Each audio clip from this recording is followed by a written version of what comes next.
Perang antara Iran dan Israel yang makin meluas membuat kejadian ini terus menjadi sorotan di dunia. Semalam, Senin 23 Juni 2025, Iran menyerang pangkalan militer Amerika di Qatar. Tentu hal ini membuat banyak pihak menjadi kagum dengan Iran yang berani melawan hegemoni Amerika Serikat dan Israel. Lalu timbul pertanyaan di kalangan umat Islam. Iran kan penganut Syiah, tapi Iran menyerang Israel. Lalu bagaimana umat Islam mengambil sikap? Benar juga ya. Pertanyaan ini dijawab dengan lugas dan cerdas oleh Buya Yahya, seorang ulama dan pengasuh pondok pesantren Al-Bahjah di Cirebon. Buya Yahya memberikan jawaban yang sangat bijak guys. Coba kita tonton dan berikan komentarmu. Mohon izin bertanya Buya, dalam konflik antara Iran dan Israel, kita melihat bahwa Iran menunjukkan sikap membela Palestina yang sedang dijajah oleh Israel. Namun di sisi lain, kita juga mengetahui bahwa Iran mayoritas menganut paham Syiah yang berbeda dengan Ahlus Sunnah. Dalam situasi seperti ini, bagaimana seharusnya sikap kita sebagai Muslim Ahlus Sunnah? Apakah kita boleh mendukung langkah Iran karena membela Palestina? Ataukah ada batasan dalam memberikan dukungan terhadap kelompok yang berbeda akidah? Mohon nasihat Buya agar kami bisa bersikap bijak dan sesuai syariat. Jazakumullah khairan. Terima kasih. Wassalamualaikum warahmatullahi wabarakatuh. Perbedaan urusan keyakinan ini berbeda. Hari ini bukan waktunya kita bicara itu. Dan kita sudah terlambat bersama-sama meyakini bahwasanya Israel adalah musuh kita bersama. Dan dia telah menodai kemanusiaan. Bukan sekedar urusan agama. Sehingga siapapun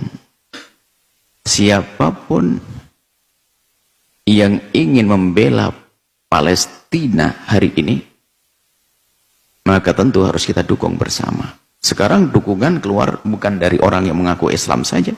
Di luar Islam pun banyak dukungan untuk orang Palestina. Yang jelas kita ingin memberikan pelajaran kepada dunia. Biarpun dimulai dari niat kita dan kemampuan kita semampu kita untuk memberitahu orang-orang zalim seperti orang-orang yang ada di Israel. Orang Israel itu adalah harus dihentikan. Sudah cukup sampai di sini. Apakah nanti muncul orang dari Iran? Atau nanti muncul dari Inggris? Atau mungkin dari Cina? Selagi untuk menghancurkan kezaliman kepada kemanusiaan, mereka adalah pejuang dunia. Seperti itu. Jadi jangan sampai gara-gara berbeda keyakinan lalu menjadi kita tidak tahu bahwa ada musuh bersama yang membahayakan dunia. Itu yang dihancurkan oleh kisah-kisah Palestina ini bukan sekedar, ini bukan urusan agama, sudah kemanusiaan sudah. Dahsyat kejahatan kepada kemanusiaan. Makanya sebaliknya aneh sekali. Sekarang orang berbondong-bondong membela bukan orang Islam saja, dan mereka orang punya nurani itu. Mereka bukan atas dasar keimanan, nurani. Ini bukan masalah keimanan lagi, nurani, batin manusia hidup hatinya. Ini terlepas dari urusan agama. Biarpun di sana ada unsur agama, ada.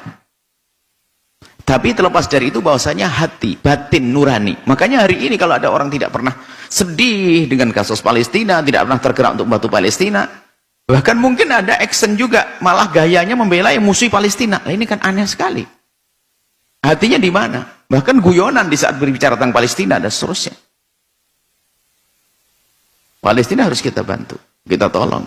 Dimulai dari panjatan doa dengan harta kita, dengan upaya apa yang bisa kita mampu. Nah. Jadi bersama-sama kita, dalam kebersamaan kita membela Palestina, tentu nanti mau tidak mau kita akan bertemu dengan orang-orang yang beda agama dengan kita. Karena apa? Urusan kita adalah urusan kemanusiaan.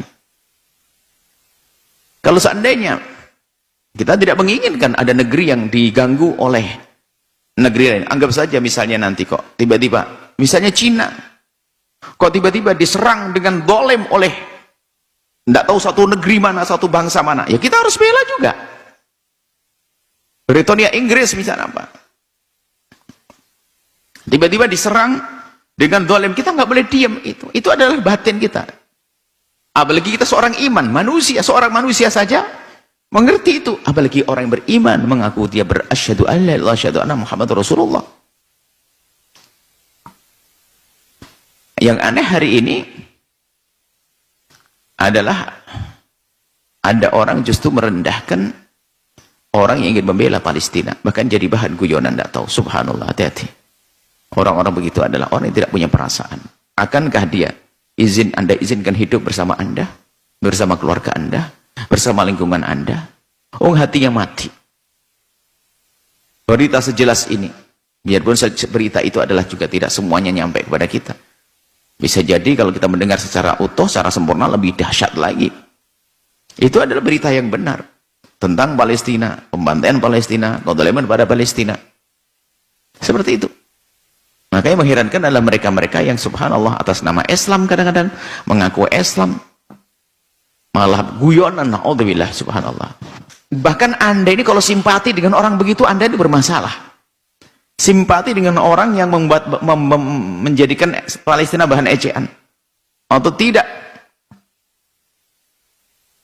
menganggap di situ ada pelanggaran, bahkan jadi bahan guyonan. Anda itu tidak merasa risih dengan orang-orang semacam itu, bermasalah kok dalam diri Anda. Masa bagaimana Anda melihat orang yang tertawa di balik musibah, kok Anda masih tenang-tenang saja? Loh, Anda ini siapa? Saya tidak bicara tentang mereka yang tidak punya hati nurani itu. Saya bicara pada Anda yang selama ini punya hati, mengaku punya hati nurani. Apa perasaan Anda mendengar Palestina semacam ini? Tanyakan diri Anda sendiri. Adapun nanti jika ada berakidah firqah Islamiyah, bahkan agama-agama lain mendukung, ya itu sama-sama, itu tugas bersama untuk membebaskan kezaliman kepada kemanusiaan di Palestina. Ini tugas bersama, dan itu tugasnya manusia yang merasa diri adalah manusia yang punya nurani, punya batin. Baru nanti bedanya kalau seorang muslim punya tingkatan lagi, di samping karena ada urusan batin, nurani, kemanusiaan, ada. Kita adalah manusia karena Allah, kita orang beriman karena Allah subhanahu wa ta'ala. Ini karena Allah subhanahu wa ta'ala, tentunya lebih dahsyat lagi. Jadi keimanan kita justru untuk menuntut kita untuk membela Palestina semampu kita, sedahsyat, sekuat-kuatnya, sebanyak-banyaknya, sebesar-besarnya, seperti itu. Jadi siapapun yang hari ini punya jasa untuk kemanusiaan di Palestina, maka tidak boleh kita tidak mendukungnya. Kita harus bersama-sama untuk menghentikan kezaliman di Palestina. Selesai sampai di sini.